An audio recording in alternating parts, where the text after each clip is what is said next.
crypto is entirely technology. It's the continuation of the age-old investment thinking that software is going to eat the world. What we're seeing in crypto is that it's the softwareization of money. Hey everyone, welcome to another episode of Perfectly Mentored. I'm your host, Jason Portnoy. My guest on this episode is Jordan Freed.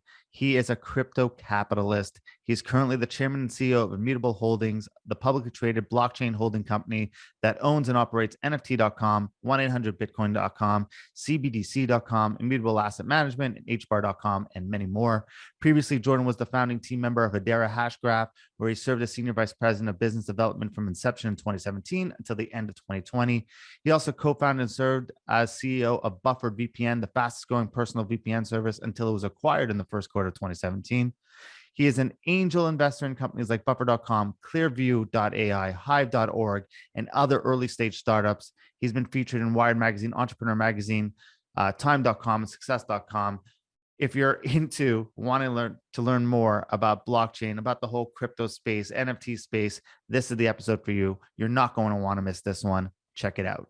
Jordan, welcome to the show. How are you? Good. Thanks for having me, Jason. No, thanks for being here. We were talking offline a little bit, hot topic. Everyone wants to get in on this. So why don't we start with a bit about your background and how you got started in the crypto space? Yeah, I'm fortunate enough to sorry, you're like a grandfather in this space. No, like you've been in this for like 10 years, which I feel like if you're over like 6 years, 7 years in this space, you're an OG. Yeah, it's a relatively new industry, right? I mean, Bitcoin was first mentioned on internet forums in 2008, 2009. And, if you look at, sure, we've had forms of digital currency before then, but that was the first digital currency native to a blockchain. I was fortunate enough to find the space in 2012 and then become the large recipient of Bitcoin in 2013 while running a software company. I ran one of the first consumer software businesses to take Bitcoin as a payment method. I founded a VPN brand called Buffered VPN, which is how I got into the sector.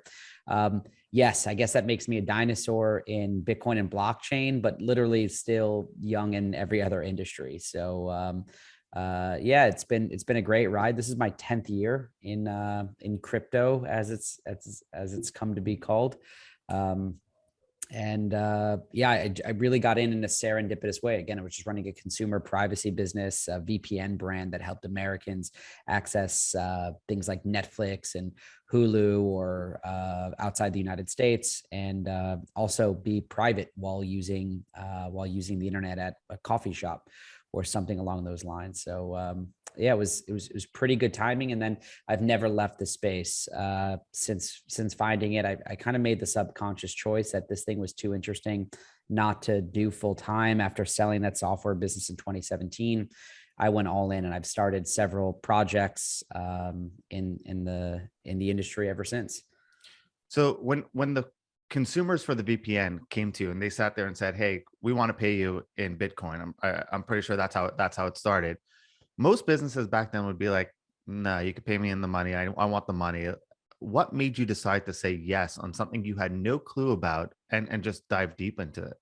Yeah, I think it has to do with my background, being really receptive to things that were changing at a very rapid clip on the internet. And I consider myself, I'm a millennial, but for as long as I can remember, I've had a high-speed internet connection. I kind of missed the whole dial-up phase, thanks to my father, who was a tech nerd. And we used to have a T1 line at home just coming in, and I was always able to spend time on the internet. When I grew up, there was no concept of screen time in the early 90s. So I got to spend as much time as I wanted with DOS operating systems, playing Duke Nukem, learning how to build early computer applications, building motherboards with my father. I got really into the hardware. We had static electricity strips all over the air hockey table in the basement where we built these motherboards on top of. I learned how to program, learned how to build early web pages. And then I got really into the economies around MMORPGs, massive multiplayer online role-playing games in the late 90s, early 2000s. So there were these browser-based games like RuneScape.com. And I got into a lot of trouble for this. I was probably 11, 12 years old. I ended up creating a business where we would sell RuneScape gold points. This is a version of digital currency, a version of digital money, digital currency before cryptocurrency, if you will, where I took RuneScape gold points outside of the game RuneScape and started selling them on places like eBay and then my own website, eventually runemint.com. I also started buying RuneScape gold points at a very, at a very nice a discount to what I was selling them for. I'd pay about $10 per million RuneScape gold points. We'd sell them for between $25 and $30. And we're making a handsome profit. Apparently that's called market making. And in the gaming world, that's called RWT. I was 11, 12 years old at the time and had no idea, but I was making thousands of dollars per day profit. And this went on for several months until I quite literally got sued by Jagex Limited, the multi-billion-dollar game company behind RuneScape. And I share that story because you can see how this would have a big impact on an 11-year-old's life, right? I mean, I loved this game. My brother was one of the best players in the world. He was much better than me. I was just the business guy that had this idea of commercializing the currency and the characters and things of that nature. And it was incredibly emotional. I was in tears. I was heartbroken. I'd spent so much time building this up. And I put so much thought into this business. I had this entire operation where we had these decoy characters. So our real characters were never caught, but we deliver the gold to the decoy characters. To the customer who purchased it, we'd meet them in a particular map or in a particular world, and we deliver the coins to them. Upon buying, we would take your email, your name, and your character, your username in the game, and we would go meet up with you and transfer you the money. And everyone was happy, and everyone loved it. That was emotional, and I really hated that a multi-billion-dollar tech conglomerate game company had control over the intellectual property behind a currency. That's what they got me on. They got me on not real world trading because I hadn't broken any federal laws, but I was in violation of trademark infringement, their intellectual property. So really bad. And this is a decade before Bitcoin. So fast forward a decade, and now I'm learning about Bitcoin in 2012. And then customers start emailing us, asking us to take it in 2013 at a pretty fast clip. This is around like Edward Snowden, Prism leaks. Edward Snowden, if you remember, tells the whole world that your government spies on us. Not a big surprise for those who've been paying attention, but for most of the world, totally appalled. Our messages are being read, your Facebook Messenger, your WhatsApp, your iMessage, you have no privacy. Your emails are being indexed, and people started getting paranoid. And VPN sales, from the consumer perspective, the VPN industry was always enterprise focused. If you worked at JP Morgan, if you worked at Citi, if you worked at a large financial institution, you were always forced to log in with a VPN to the corporate servers when you work from home. Consumers never bought VPNs, really, especially not American consumers. It was mostly like British people who were living outside the UK who wanted to access the internet as if they were still in the UK, and then the American expat community. But American consumers at home buying VPNs, man, that exploded. And then people wanted to pay us in an anonymous payment method, so they started paying us in Bitcoin.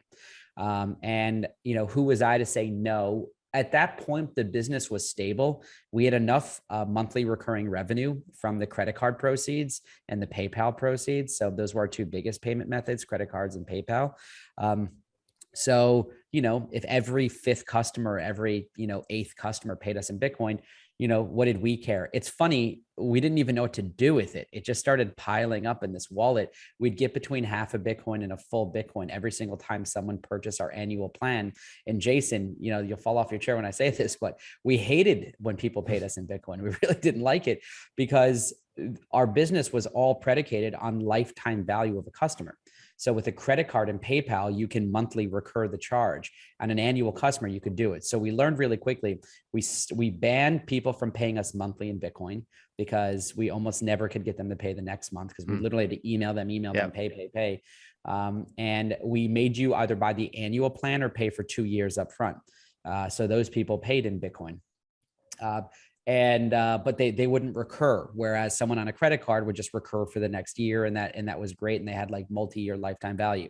as it turns out, the people who paid us in Bitcoin ended up paying what is today $40,000 for a 1-year VPN subscription that should have cost, $100. And, who would have thought? I've actually made more money on that Bitcoin than I have, selling the business, which we sold in 2017. It's now part of a publicly traded company called Ziff Davis. They used to be called J2 Global. They're now Ziff Davis. So how'd you know? Oh, because this is very interesting. 2013, you start getting paid in this. You start accumulating it. Okay, over the last decade, you're seeing the price of Bitcoin go up and up and up. Right now, it's crazy to think 40,000 or whatever, or 50,000. But what made you decide to hold on? Like what made you just say I'm going to hold on and not cash all out at, let's say, when it rose to $1,000?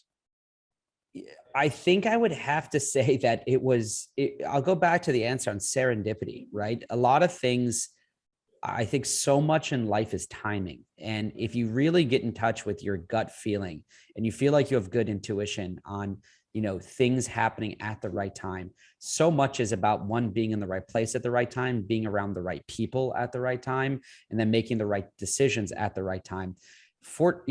The business got to a point where it was cash flow positive and I was able to draw a salary. I had raised no venture capital to start this business. I was funding everything on a credit card.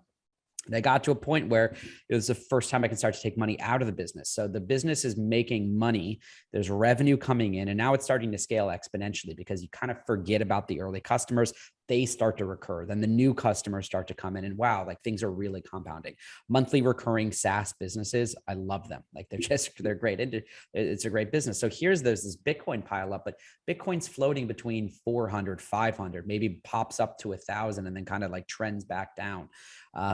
When we got acquired in 2017, I had a liquidity event. I had a buyout. I'm objectively wealthy by any standard for anyone, any age. I'm 27 years old. And I didn't need to sell cryptocurrency. I didn't need to sell Bitcoin. At the time we got acquired, Bitcoin was about $800 to $1,000. So I have cash. I have this Bitcoin. And what I decided to do at that point is, again, just pure serendipitous timing. Having liquidity in February of 2017, I started pouring cash into Ethereum around $7 to $12. I started buying Litecoin at $4. I started looking at, okay, there's more than just Bitcoin. And I didn't have an earnout. It was a one-time exit. The company that Buffered's now part of, it was rolled into a software called Encrypt.me. So they collapsed the brand. There's no more Buffered VPN anymore, which is kind of sad because it was my baby and I love that brand. But it's now part of Encrypt.me. And then they own a bunch of other VPN brands. They were buying up VPN brands, consolidating them. They didn't need a CEO. They didn't need me. They wanted the engineers. They wanted the customer support team. They wanted, the payment processing, but they didn't need me. So I got to wipe my hands clean of it, and I had nothing to do except read blockchain white papers. So I start deploying capital in the space. I did every ICO in 2017. I'm not kidding. Every initial coin offering, and you couldn't lose money, man. I mean, a lot of the projects don't exist anymore, but I still made 20 times the capital I put in from investing. It was fast money. It wasn't feeling good. No one was building anything of value. And that led me to my next project, which I started with some partners in the summer of 2017. That's when I decided to stop sitting passively and deploying capital. I was actually quite depressed during this period, in full disclosure, which I know may sound strange to some of your listeners. I'm wealthy. I have everything I thought I've ever wanted, right? You have lots of zeros in my bank account. But I didn't know what to do. I didn't have something to wake up for. And it was during that time I realized what I really loved wasn't the exit. I wasn't really working for the exit. I really loved the process of waking up every day and sucking at something and getting better at it, right? That could be like going to a CrossFit gym and getting healthier. That could be just learning a new skill or taking a new class or gaining knowledge. But for me, it was starting a business from scratch. It was waking up every day and working my ass off, falling on my ass, figuring out why I fell on my ass.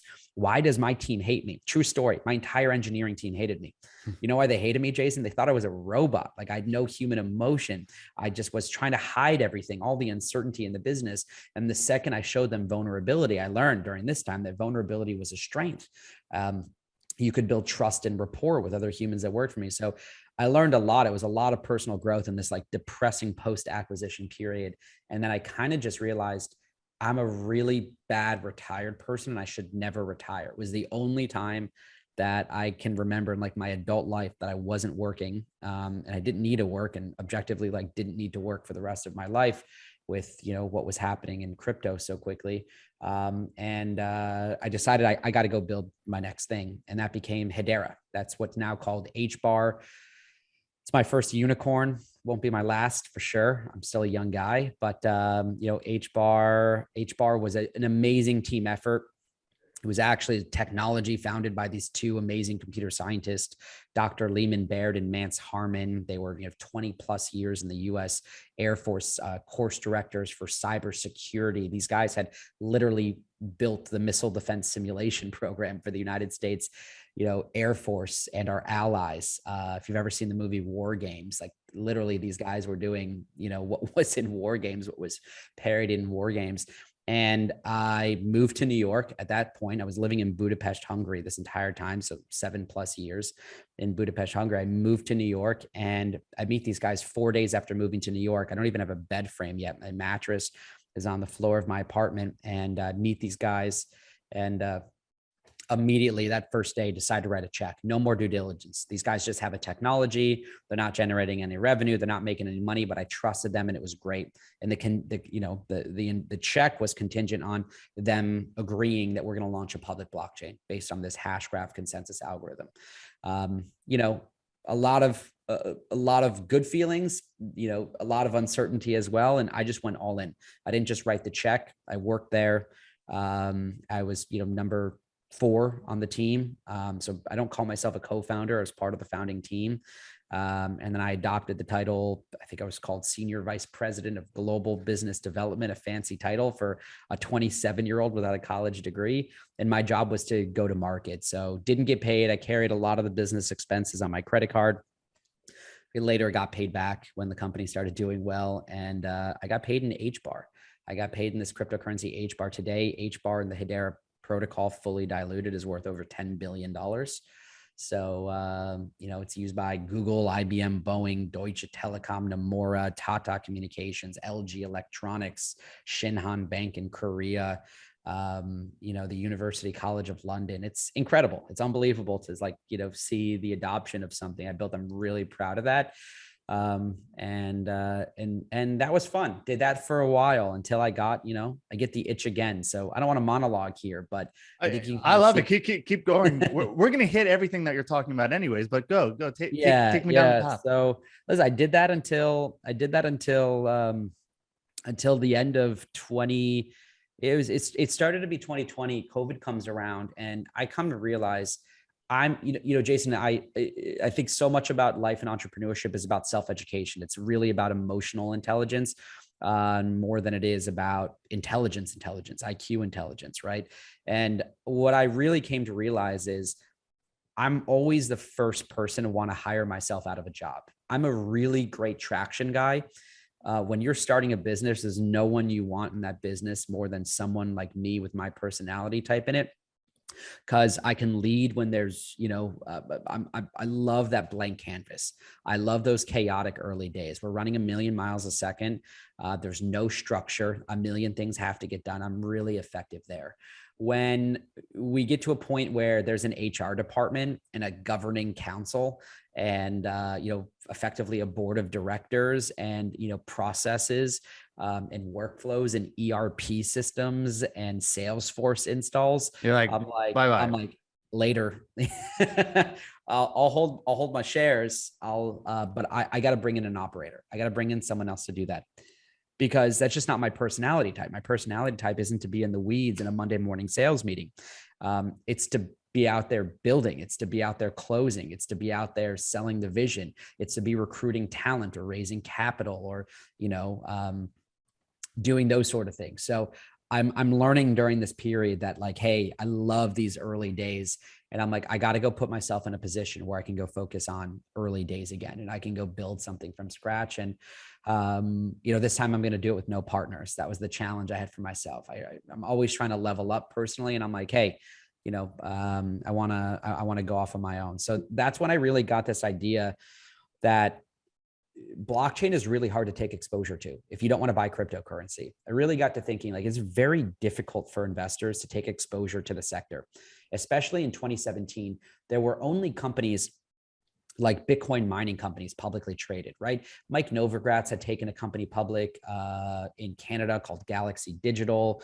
There was Marathon Patent Group, a Bitcoin mining company. There was Riot Blockchain, but so scammy, man. The people behind Riot Blockchain, that basically looked like a public equity rug pull. There wasn't a real business there for a while. They've been able to turn the business around and build some real stuff there, but not a good way for people to take equity exposure to the sector in their brokerage accounts or with like a financial advisor. So my idea was pretty simple. We need to build a bridge. We need to build a bridge between this new world of decentralized finance, this, cryptocurrency blockchain world, and traditional finance. And the idea was, what if my next venture, I didn't raise money for, I didn't self-finance, because I'm fortunate enough to be in a situation where I don't really need to raise money. I can just fund, the business myself. What if we took it public? What if we took a company public and built a company in, the public equity sector that would allow us to give investors, retail investors, exposure to this really exciting industry and access to blockchain businesses that they otherwise would not have had access to. It's so funny in this country. We've got this 1934 Jobs Act, almost 100-year-old securities regulation created by, regulators in the post financial or stock market collapse in the 1920s, right? If you remember this tremendous Black Tuesday, Black Friday, Black Tuesday, yeah, Black Tuesday, no, yeah. I'm actually forgetting the date. We can Google it real quick, but it's like, it was a stock market crash in 1929. So don't know the exact day of the week that it was on, but yeah, you're right. Black Tuesday, October 29th, 1929. So stock market crashes and regulators get very reactionary. Like, how can we prevent the speculation? And what we have determined as a country, as a government, is that Americans do not know how to allocate their capital. They can't be trusted to allocate their capital. The government has to protect them. So only venture capitalists can allocate capital. So only venture capitalists can invest in companies like Coinbase. Only venture capitalists. You have to be an accredited investor, right? You have to make more than $250,000 a year for the past 2 or 3 years, and have over $1 million in investable assets, excluding your single family home.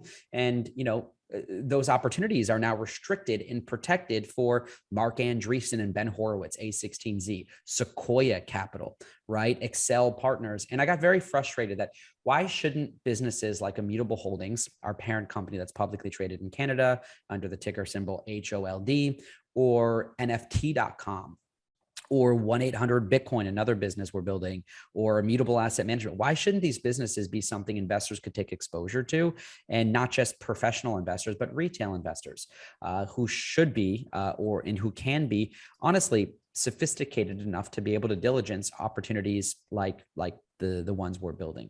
So that's what led me to Immutable Holdings. Immutable Holdings is a Web3 or blockchain holding company where I decided everything I do in blockchain, I'm going to do in this company. And my vision is, I'd love to build the Berkshire of blockchain. I'd love to build, what Berkshire Hathaway is in terms of Warren Buffett's brainchild, his holding company of all these amazing businesses, Dairy Queen, Nebraska Furniture Market, Geico, that he's purchased up. Berkshire doesn't focus on any one sector. I think the opportunities in blockchain is so blue ocean and so exciting that Immutable Holdings is going to solely focus on the blockchain and cryptocurrency sector. We'll have an amalgamation of businesses in that sector. Today, it's asset management, NFT.com, and a few others. But we will continue to build, buy, or partner with companies in this sector to bring that exposure to investors through that ticker, through that HOLD. And I think HOLD, there's this HODL phrase in crypto, like HODL your crypto, we wanted to go with hold, right? I think to hold is to take exposure to this just exciting industry. And, listen, I'm 33 years old now, just turned 33 last month. It's exciting to be one of the youngest CEOs of a publicly traded company in Canada. It allows me to continue my personal development journey. I'll never tell you, Jason, that I'm the best CEO in the world, that I won't make mistakes. Of course I'll make mistakes, but I own the mistakes, not just my mistakes, my team's mistakes. The buck stops with me. I can continue to learn and grow. I can tell you launching a public blockchain was a lot easier than launching a publicly traded company in Canada. That was the hardest thing I've ever done professionally to date. It was easier to convince Google to join a Hedera governing council on a blockchain, believe it or not, than it was to take a company public. But it's worthwhile. All things in life that are, I think the most worthwhile are typically the hardest. And that's where we are now. And then in a week, actually, I don't know if you released the date that this is recorded, but in a week from now, on April 26th of 2022, NFT.com will go live for the first time. And, that's really exciting to do it, to be able to do things like this at this point. So before we get into NFT.com, Yeah. I'm gonna let you talk about that. And this will go live before the date, so it'll be perfect. Credibility well established throughout all that. So I think it's time that we kind of be a bit tactical for the listeners a little bit who are sitting there saying, okay, great, you got in at 2013. Am I too late to get in on Bitcoin right now? Like, it's like, what am I buying right now? And now there's just so many out there. Am I buying Bitcoin? Am I buying Ethereum? Am I buying a Bored Ape? Or am I buying some other thing? There's so much going on right now. If you're a listener listening to this right now and you haven't gone down, the crypto route, the blockchain route, Yeah. how do you even get started? Great question. And this is such an important question. And you really need to be very analytical about the opportunities in the sector. And then you also need to have, it's funny, we spoke about timing. I think you need to be analytical about timing and then where we are. And I think that, the world is cyclical. History repeats itself. And there's a lot we can learn from previous tech innovation trends. There's a lot we can learn from the adoption of the personal computer, right? It wasn't that long ago. It was basically my parents' generation growing up where, having a personal computer in your home was a very strange concept, right? It was like, why would I have a computer in my house? I would have a computer in my office. I understand why we need these IBM, international business machines at work, but why do we need these big bulky machines at home? There wasn't a purpose for a personal computer. Why do you need a computer in your pocket, right? Like, we all have computers in our pockets now. So when we look at the opportunities in blockchain and cryptocurrency, I think the actual best starting point is to go back, and I like to look at the internet adoption curve. And if you look at the internet adoption curve, the rate at which people started getting internet access, also wasn't that long ago when people started. A company called AOL, America Online, started mailing CDs out to literally every single person in the country to be able to dial up using a phone connection, because every American had a phone connection, to dial up on the internet. Now, most people are still traumatized by that sound, right? I won't do it for you. I'm not really good at doing that sound, but if you don't know the sound I'm talking about, just go to YouTube and do the dial up sound. And or when someone else would pick up the house line and completely disconnect while you're in the middle. Completely disconnect. Yeah. It used to take, from connecting to the internet, it could take up to 10 minutes to check your email. One email, just to dial up, connect, get on, and then check an email, right? It takes about that long to send a Bitcoin right now, right? So when you start to look at where we are, one, in terms of an adoption curve, if you plot the number of accounts on the Bitcoin network or the Ethereum network and compare it to a chart of the number of global users of the World Wide Web, the information superhighway, or what today we call the internet, there's actually a very interesting overlap in that map in terms of just adoption. And then if you kind of look at where we are and you look at the user experience, the early internet user experience was terrible. And then the early blockchain user experience today is terrible. It takes a really long time and it's really expensive. To send $20 in the Ethereum network, you could spend up to $20, right? It could literally cost me $20 to send you $20, Jason. It's ridiculous. These improvements are coming. There's evolutionary technology being created, which will make it easier for people to do everything that people are doing on the Ethereum network today, but in much more performant, lower costs, more sensitive to the global environment, where we're not using these big, bulky mining machines consuming lots of coal or, emitting lots of greenhouse gases or things of that nature. We will see improvements. So from a timing perspective, it is still early. The opportunities really where users should be focused, or where investors should be focused, are in the picks and shovels side of this, right? Let's just take Coinbase as a business model. Coinbase makes money, Jason, every time Bitcoin goes up or down. They actually don't care about the price of Bitcoin on a day-to-day basis. Obviously, the higher the price, the better it is for the business.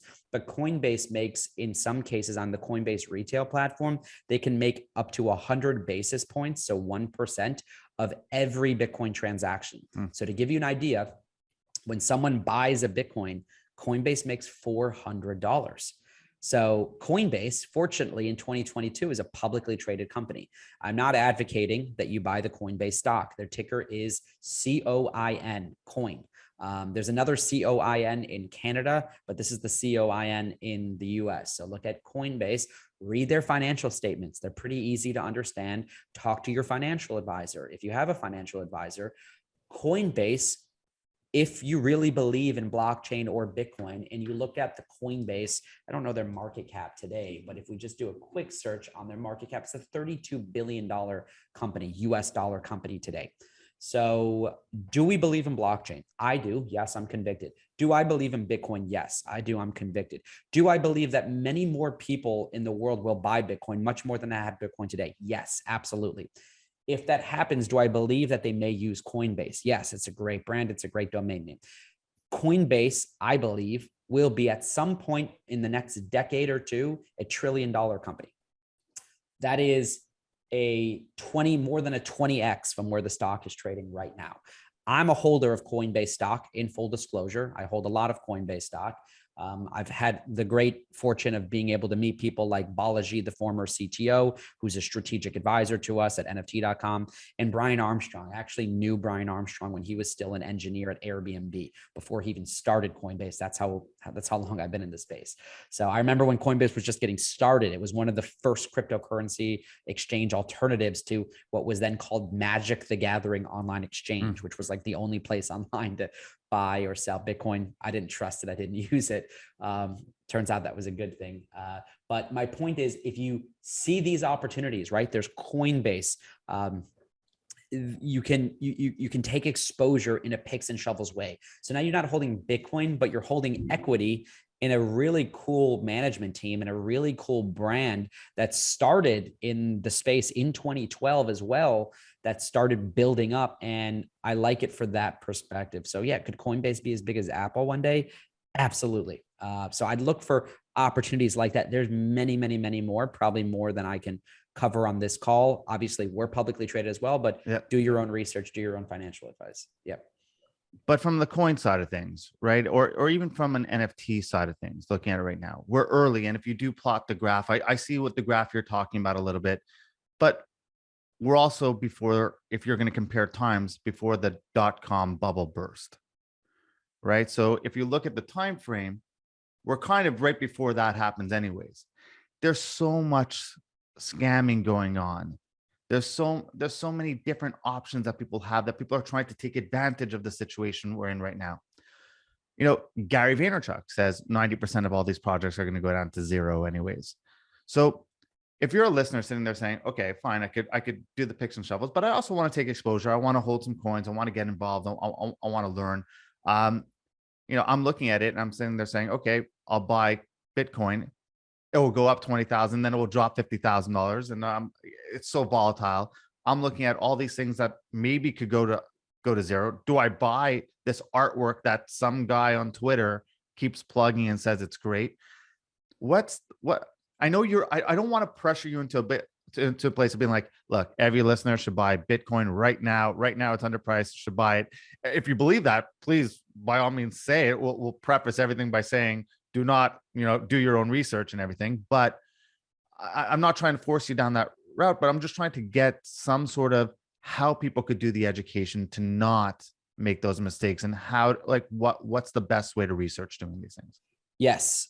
So there are we post.com crash? Let's just take it. And I agree with Gary Vaynerchuk's comment. So let's kind of just piece this apart for a second here.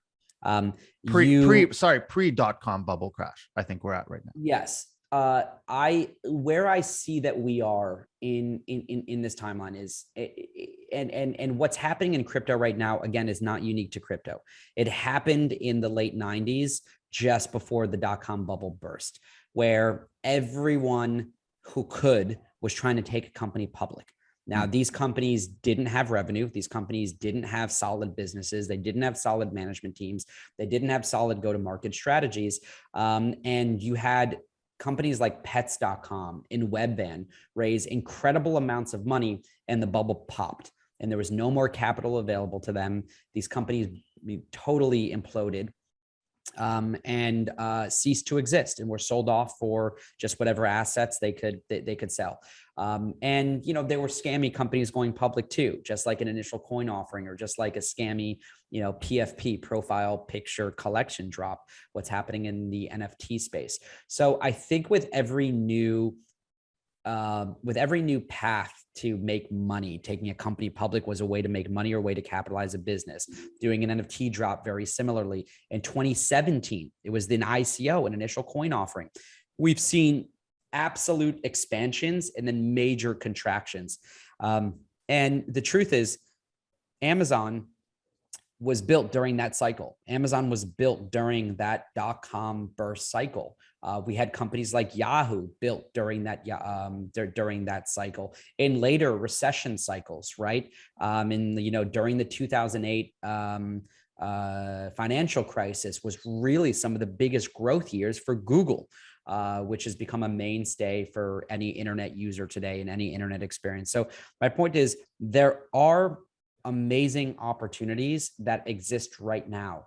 I think what Gary Vee is doing with VeeFriends is one of those opportunities. Gary Vee got to the space at the right time and quickly realized this space needs to move to utility. A VeeFriend has to give you access. It has to give you value as part of my community. Now, Gary has always been one of the greatest community builders since the time he started uploading YouTube videos with Wine Library TV and cultivating his audience and treating them the right way. And it sounds like you've learned from that and taken inspiration from that yourself, Jason. I think that Gary was one of the first in the NFT space to realize this has got to be a ticket. It's got to be a membership. It's got to let you come to an event. And I think VeeCon is representative of that, where, hey, I don't just have a VeeFriend, which is a cool Bored Ape or Doodle-like PFP NFT that I could own. I can attend an event. I can see Gary and his friends and some of the smartest people in the space talk about NFTs, and I can community build. I want to be part of that VeeFriends ecosystem. To be a VeeFriends holder is to believe in self-education. It's to be an optimist. It's to be kind and to be open, and everything that Gary stands for. And this VeeFriend means that. It means I can be part of a community of other like-minded people who share those values. And that's really exciting. And that attracts a lot of people to it, to the point where like the VeeFriends floor is ridiculous, right? It's like just running up. It's over 10 ETH, maybe over 15 ETH. I don't know if it's close to 20 right now, but it's up there, right? I think that you need to look for other projects that have those same first principles. I'm not just selling you art. I'm selling you a piece of a comic book where you can decide what happens on that user journey arc of that character by holding that character NFT. You're part of the storytelling venture. Or WAGMI United. WAGMI United is a project of a DAO that you can join, where they're trying to buy a European or English football club, soccer club. Kraus House is trying to buy the Chicago Bulls. I don't know if they'll be successful in doing that. I doubt that the league will let them do that, but what a crazy initiative of people to do it. Maybe a better example is the Lynx DAO. Lynx DAO is an amazing community, and full disclosure, I'm part of it, where you can buy a global membership to a golf course that doesn't exist, but the proceeds are being used to buy a golf course. It's led by a guy named Mike Dudas, who founded the Block Crypto. So what do I like about these projects? One, fully doxed teams, right? I'm not talking to you as, I won't turn my camera off, but if I do, my static Zoom photo is Doodle9724. And a lot of people just operate as Doodle9724, right? Their Twitter handle is Doodle9724. They're anonymous. That screams rug pull to me. That screams doesn't have their reputation on the line, isn't willing to put themselves out there. I'm Jordan Freed. I'm a boy from Buffalo without a college degree that has a huge chip on my shoulder, and I still have something to prove. Not to you, Jason, and not to everyone listening, but to myself. I'm trying to prove something to myself because I have not accomplished everything I know I'm capable of accomplishing. I challenge myself to take a company public. I'm doing it. I'm challenging myself to build one of the next great tech companies. I want to be bigger than Jack Dorsey. I want to be bigger. I want NFT.com to be a global brand like Twitter, like crypto.com, like blockchain.com. I'd love to see NFT.com on the side of a stadium one day, right? Can I pull it off? I don't know, but will I get much better trying to go after that goal? You better believe it. And that's what I'm after. So, you have a docs team, have a real roadmap, a real plan of execution. Hey, we're going to do this global membership drop for LinksDAO. We're going to use the proceeds to buy a golf course and secure other financing and have employees and grow this. And I love what's happening in that ecosystem. So I would look for opportunities where you know who's behind the project, you believe in the ethos of the project, you think you may be able to contribute to the project's success. I think I can help LinksDAO out. I can make introductions. I can introduce them to people I know who own defunct golf courses that are bankrupt and literally closed down that they could maybe buy and refurbish and pick up. And by the way, I've never played golf in my life. I've never played a round of golf. I probably should learn at some point, but I hear it's a good networking thing, but I don't have the patience to be able to do it. Doesn't that. look like you're lacking on networking. It doesn't look like it doesn't look you need to pick up a new skill in order to learn networking. No, yeah. Exactly. So I'd look for those traits, and I named a couple projects here. Again, just projects I've purchased or projects I'm part of. I do have Doodles. I do love the Doodles community. I'm very bullish on what that team is doing. I think that team gets it. I think they care about the space. I've gotten to meet them and have been on several Zoom calls with them. So, and I know many of their advisors. So love that project. I am part of the Artifact Clone X community. The Nike acquisition is an amazing piece of bullish news for the Clone X community. And since I bought my Clone X, I've gotten the airdrops of the pods for my Clone X. I've made more holding the Clone X than I did paying for the Clone X, right? So these are amazing communities. Azuki, love the art, love what's happening in that ecosystem. I think everyone knows what happened with apes, but you can kind of look what happened with these projects, what other projects are trying to go down that direction and have really visionary teams that are trying to execute on it. I think, most of the time I'm betting on people. I think Gary says the same thing. And a lot of the smartest investors I know, like, I don't even care in many cases what the business is if I really believe in the person, because the idea doesn't have to bet be on the jockey. Yeah, bet on the jockey. Who is the guy or girl running this project? What do they believe in? What are their first principles? And, what is their personality type? I love middle children, right? They didn't get as much love as the first or as much love as the baby, right? Middle children who are hungry and have that great, I see a little bit of myself in them that, they're really, really, they want that win and they will stop at nothing to get it. I know firsthand what it took to make Buffered VPN successful. I mean, I'm not even kidding. Blood, sweat, and tears, like almost near bankruptcy, near failure. I mean, people who I know could go look all of that in the eye and welcome it and make their way through that, make a business successful. That's who you're looking for. You're looking for those people, and they are there. There are real teams like that there. Just be careful, because there's a lot of bad people too trying to take your money. And you need to get really good at people. Just get really good at knowing people. And I think, listen, I know a lot about what I know, very specific knowledge, and very little about everything else, but I do know people. If people are going to start doing research and figure out how to invest, what are like the top 3 things that they either need to watch, like a YouTube video or books or websites they need to check? What are the top 3 things that you would tell people to hear? You want to learn about this space? Go watch these, read this, and I guarantee you, if you do that for around a week, you'll be ready. Yeah. So Jason, I think, like the 10,000 hours thinking, right? Where like, you've got to Yeah. spend a certain amount of time. The Yeah. thinking is like 10,000 hours to really become an expert in something. Like, if you really care about this space, one, if you're listening to this and you are between the ages of 18 and 22, my sincere recommendation is you need to drop everything. If you don't know what you want to do in life, and come find a meaningful role in this sector. This sector is not going anywhere. There will be expansions and contractions. So big bubbles and big bursts. And a lot of people are going to make a lot of money, and a lot of people are going to lose money. But the opportunity for wealth creation in this sector is tremendous. One, you need to focus on technology. Exponential returns and exponential gains are in technology. I exclusively invest in technology unless it's a social enterprise or a donation to something that is, not really something I deem to be an investment at all. But I exclusively invest in technology because of the asymmetric returns that technology companies provide. In crypto is entirely technology. It's the continuation of the age-old investment thinking that software is going to eat the world. What we're seeing in crypto is that it's the softwareization of money, right? We have the internet. Now we have native currency to the internet. Native currency to the internet is going to drastically change a user's internet experience. The internet is not that old. Like, imagine what the world's going to be like when we've had the internet for 100 years. We haven't even begun to imagine what that will do for humanity, for the distribution of wealth, and for the assignment of value. If crypto is the softwareization of money, NFTs is the softwareization of value. Literally everything of value in the physical world is going to be represented in the digital world in the form of a token.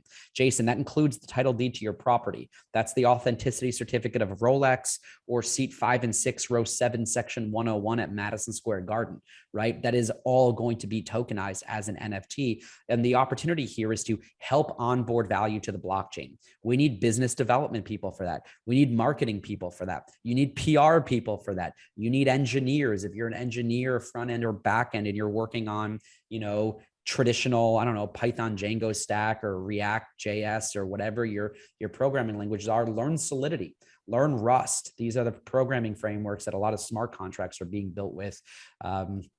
And you can easily repurpose and find a meaningful role in the space. So I would say that where to start, it's hard for me because if you want to go all in, if you're really all in, I would challenge you to read the Bitcoin white paper as many times as it takes until you understand it. It was on the 20th read of that paper that I just started to get the first parts of it, that I just started to see, because it was such a foreign concept to me.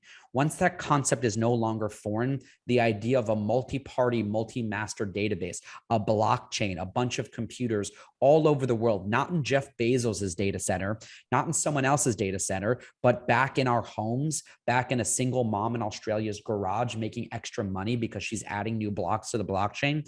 It's an incredibly powerful concept that goes back to something I said earlier, that the internet is cyclical. All tech trends are cyclical. We started off in the 90s. If you wanted to host a website, you plugged a computer in at your home that had the files for the website and served it up online. We then moved to the cloud. The cloud is a way of saying just someone else's computer. How funny is it that now blockchain has created an economic model to incentivize people to add CPU bandwidth and storage, exactly what you need to start a web hosting company, to add that to a blockchain to power business applications. All we've done is say, people, don't allow Jeff Bezos to power the entire internet with AWS, and don't allow Google Cloud Provider, Microsoft Cloud Provider to do it. You should be hosting nodes in your garage again, or in a Bitcoin mining operation near a hydroelectricity plant or something along those lines. That is really what's happening here. So if you want to look for the opportunities, you need to understand a blockchain at its core. Why is it disruptive? If you don't understand that yet and you're listening to this, there's so many blockchain 101 resources to do it. Read the white paper. That's the most advanced way. There's a lot of YouTube videos that explain it.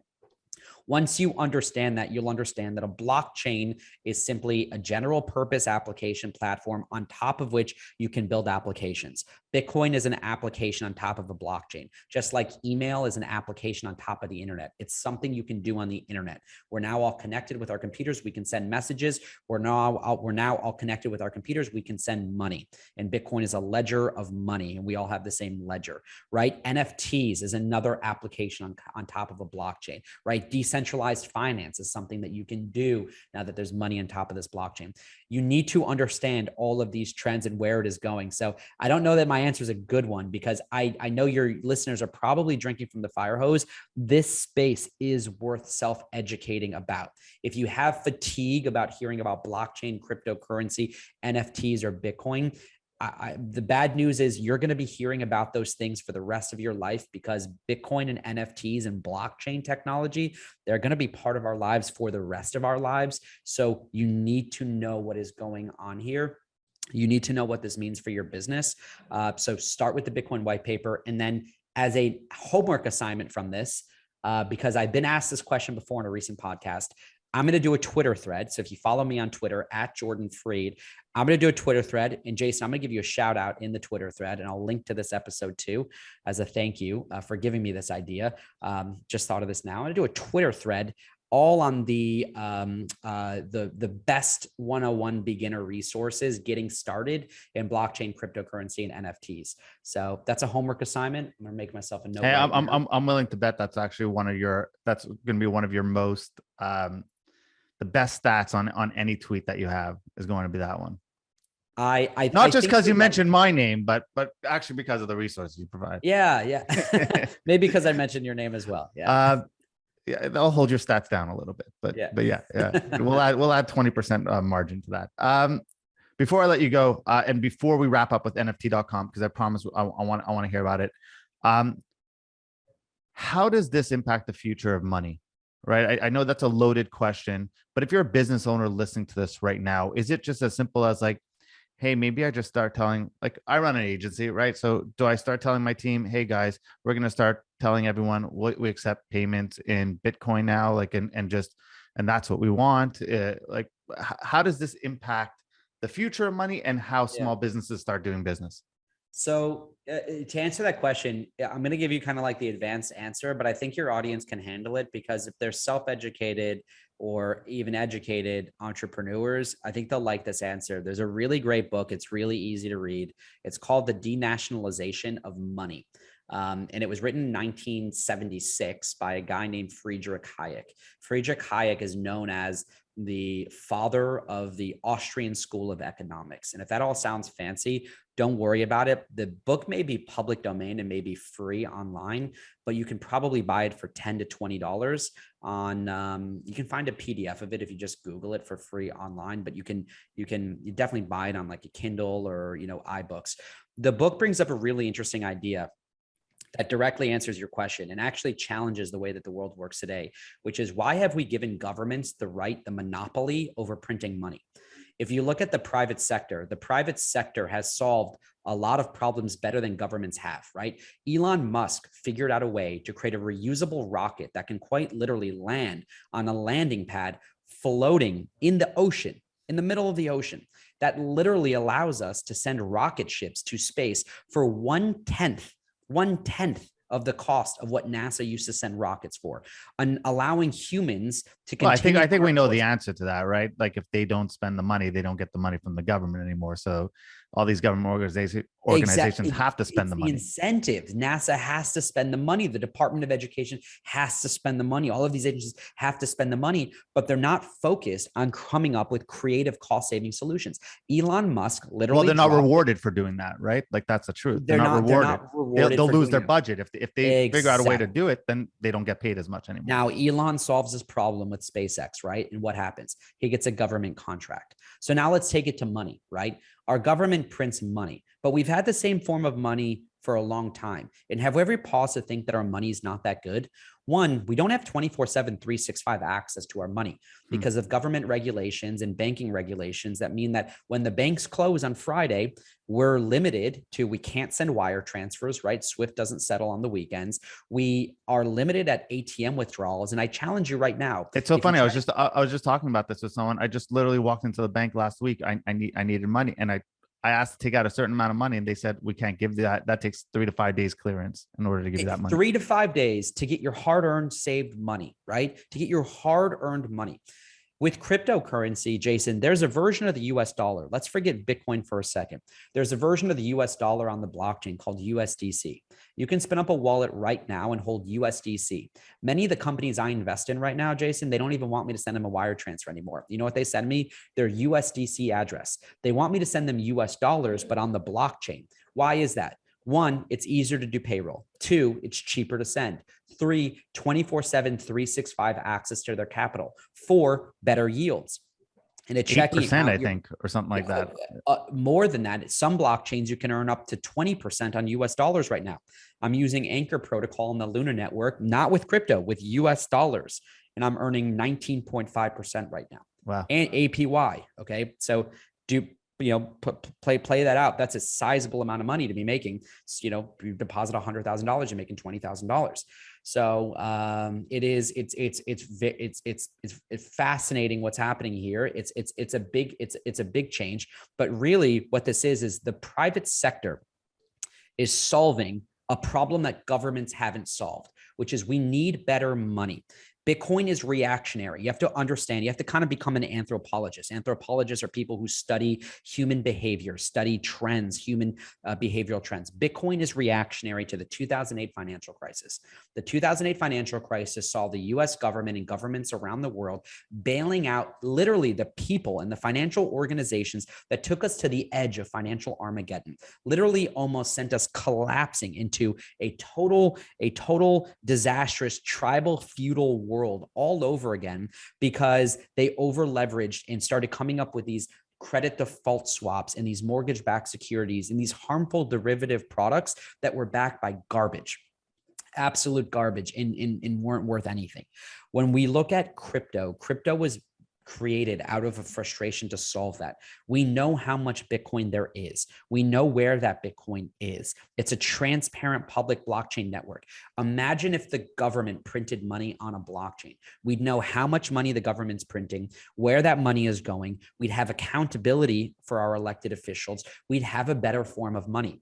Blockchains enable us to have better money. That's the lesson. Where is this going? It's more accountable governments. It's more accountable executives and leaders, companies that literally run their finances on blockchains, CFOs that use blockchains as reserve assets. The growing number, I remember in 2017, there were 0 companies that held Bitcoin on their balance sheet, 0 publicly traded companies. Today, you have over 100 plus companies around the world holding Bitcoin as a reserve asset on their balance sheet, as a hedge against inflation and as a store of value, because their CFOs prefer to hold that over US dollars.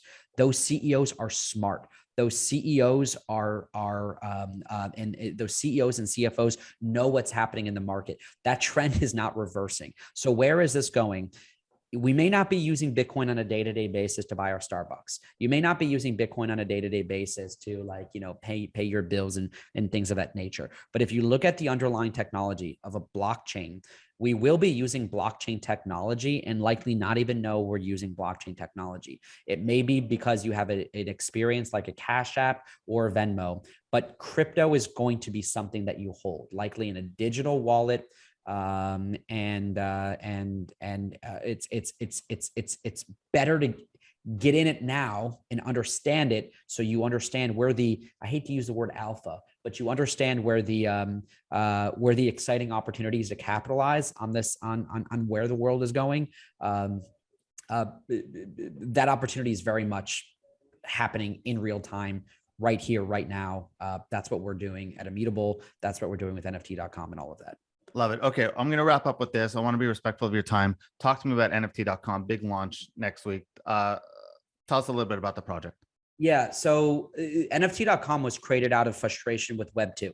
So Web 1 was every organization needs to have a web presence. You remember this, Jason. This is the 90s. Every church, synagogue, youth group, school, accounting firm needs a website. Remember those static websites? Some of them had pictures of like kitty cats on them. HTML websites, really ugly designs. Web 2 was every organization. GeoCities.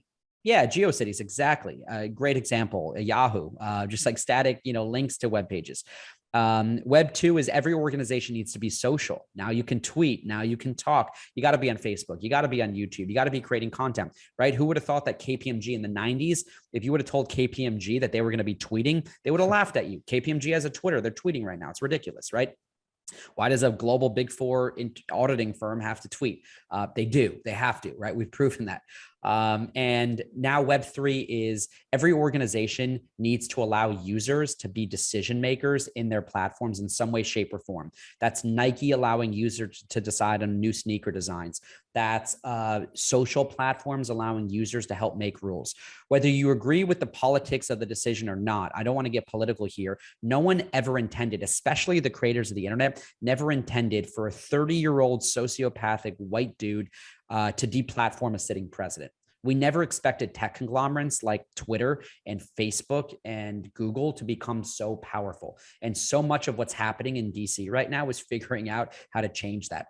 Web3 technology, blockchain technology is the answer, and NFT.com starts with that. Our vision is that the users of NFT.com are the ones who will accrue the most value, the creators. They'll be the decision makers. It is a decentralized platform that everyone gets to have a piece of. You can be NFT.com/you, NFT.com/Jason, NFT.com/Jordan, and you own that. You mint that as an NFT. You literally hold that as an NFT. That NFT is how you log in. Only one person has the Jason token. That token allows you to log into NFT.com/Jason. It allows you to update that profile. That's your gallery if you're a collector. It's your storefront if you're a creator. And that's the primitive of what will become, Jason, your Web3 social experience. You know, what's Jordan doing in the world of blockchain and crypto? Did he just buy Bitcoin? Did he just buy, a Bored Ape NFT? Did he just sell a Bored Ape NFT and buy a doodle instead? You want to know those things. You want to know what that community is, but you don't want your data stolen from you. You don't want to be the product. You want your privacy, and starting this platform as giving users ownership of it in the form of an NFT, that is a subtle but yet very important difference to put users in control. Users will make the decisions. For example, in our NFT marketplace, unlike OpenSea, which charges a 2.5%, which largely goes to A16Z and a bunch of venture capitalists, ours goes to a DAO, a decentralized autonomous organization run by the creators and the users of NFT.com to direct where those funds go. Do we create artistic grants to enable more women to come into Web3? Do we create grants to allow children in inner cities or in developing countries to learn about this technology? We can do that, right? The DAO, we as users can do that. Now, listen, I'm a capitalist like anyone else. So there are revenue opportunities for Immutable Holdings, our publicly traded company. We are the ones commercializing this and taking it to market. We are launching a Genesis key as a way to kickstart this entire ecosystem, which is our NFT. Holders of that NFT basically become co-founders of NFT.com. They are co-founders of the community. They get to, they're the first to mint their profiles. That is what's happening on April 26th, a week from today. And it's a very exciting milestone for us because it starts our path to decentralization, to allowing users to really be these vocal constituents and stakeholders of a platform, unlike their experience today on Facebook or TikTok or all. I love it. I was just going to ask, how do I get NFT.com/Jason? But you just announced it. So on April 26th, the listeners, where do they go? How do they get the Genesis key? What's the plan of attack? I want to make sure that we don't leave that up in the air. So depending on when you publish this, the second they hear this episode, they need to go to NFT.com and join what is called the allow list or the white list, if you will. That white list is you need an account on the Ethereum network. If you don't have one, it's super easy. You download the MetaMask wallet, go to metamask.io, download that wallet in your Chrome browser, create a wallet really quickly, save those private keys in that seed in a very secure space, and you can create an Ethereum wallet. You can actually buy Ethereum with a credit card in MetaMask. So if you're listening and you just have a credit card, you have no crypto, great, you can participate too. You need to have ETH in your wallet first. So download MetaMask, have ETH in your wallet. You can also go buy ETH at Coinbase or another cryptocurrency exchange, but that's an extra step. You then need to go to NFT.com, click join the whitelist, and then put in your email address and that Ethereum public address. That's your public key. So you just click copy on your public key. It starts with 0x. That's how every Ethereum address starts. So that's how you know what your public key is. Starts with 0x. paste that in. That allows you to submit a bid on a Genesis key. It is an auction, Jason. The top 3,000 bids will be accepted. But here's the really interesting, fun thing. Everyone's going to pay the same price. How is that possible? Because all the bids will be different. Everyone will pay the 3,001st bid. So everyone will pay one, less than what they bid, and two, the same price as everyone else that got a key. We thought that was the fairest mechanism. We're not trying to be cash grabby. It's great. And yeah. It's awesome. Thank you so much for doing this. Really appreciate your time. Aside from NFT.com, how can the listeners reach out to you? They want to learn more. They want to follow you on your journey. How can they reach out? Yeah. So thanks so much for having me, Jason. This was a lot of fun, and I'm definitely going to do that Twitter thread as soon as I possibly can. Hopefully I can get it out before the launch of NFT.com, but if not, I'll do it right after. But you can follow, we're all over the place, but I'm Jordan Freed everywhere, and typically only Jordan Freed everywhere. So my last name is spelled Fried. And you can follow me on Twitter. I'm most active on Twitter. I just launched an Instagram, which is getting a little bit of love recently. So I'll make sure you get some more love. I'll link up in the show notes for you. Awesome. Appreciate it. Well, hey, thanks for having me. Thank you. Really appreciate you. Hey, everyone. Thank you so much for watching this video. If you want, check out our most recent video over here. And this one is the one YouTube thinks you'll like. But if you really enjoyed watching, please do me a favor, like and subscribe over here. Thank you so much.